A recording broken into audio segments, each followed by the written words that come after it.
Hello and welcome to Bible Moments TV. I am Amira and this is the BMT News. The famine that has been experienced in Israel continues to ravage the land as the people continue to experience the scourging effect of the famine. Food scarcity has become the order of the day. There was even a very disturbing story that got to us that people have even started to eat on human flesh.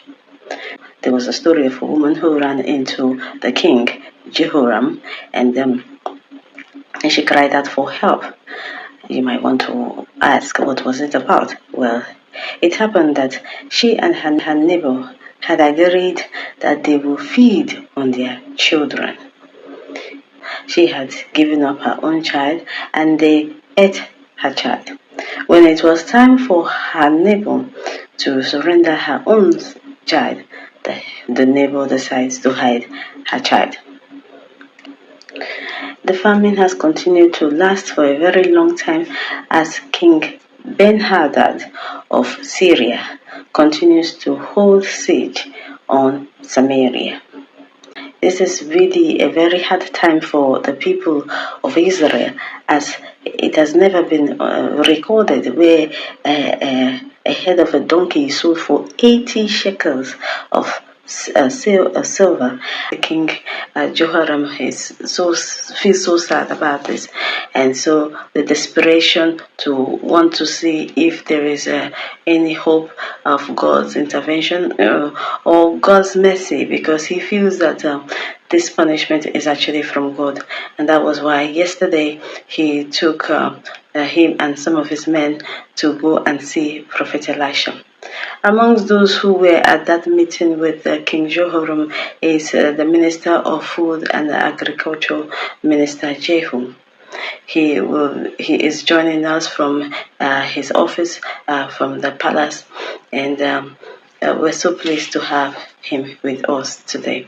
Minister Jehu, thank you for joining us.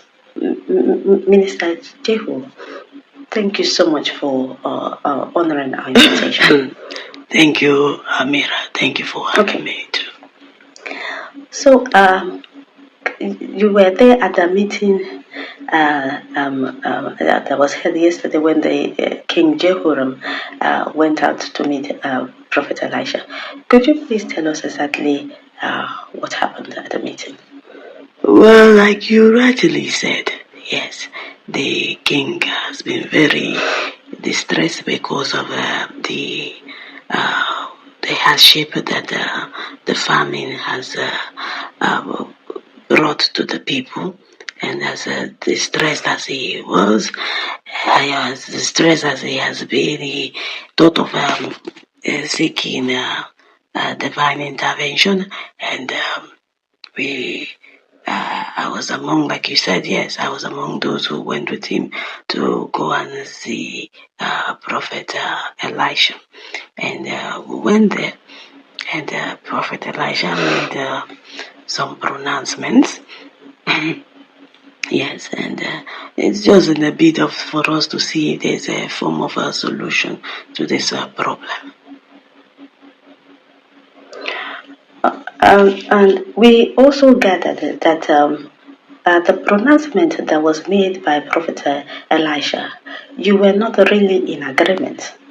Why so, sir? Yes, you are correct. I was not really entirely in agreement with what Prophet Elisha said.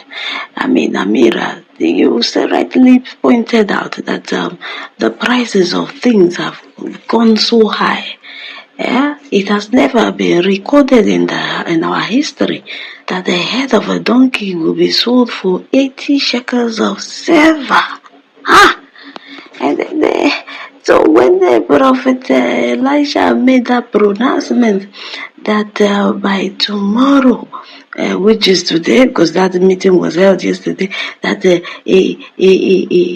measure of fine flour will be sold for 1 shekel, and 2 measures of barley will be sold for 1 shekel.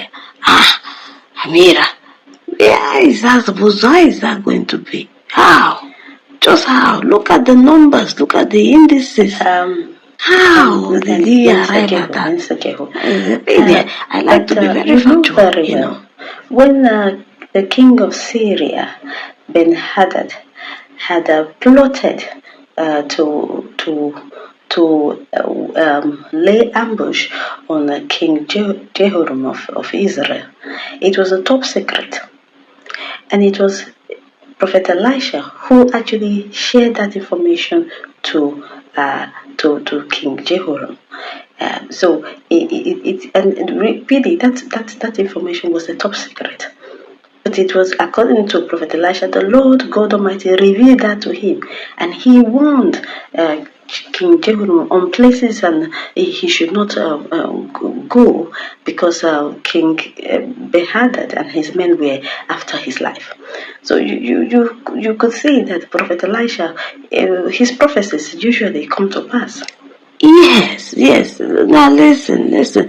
I have a high regard for Prophet Elisha. I respect him a lot. Yes, I know he's a prophet of God. But I have a feeling that maybe because of the suffering of the people, he was just so sentimental. He must have made such pronouncements from a place of sympathy and empathy towards the people.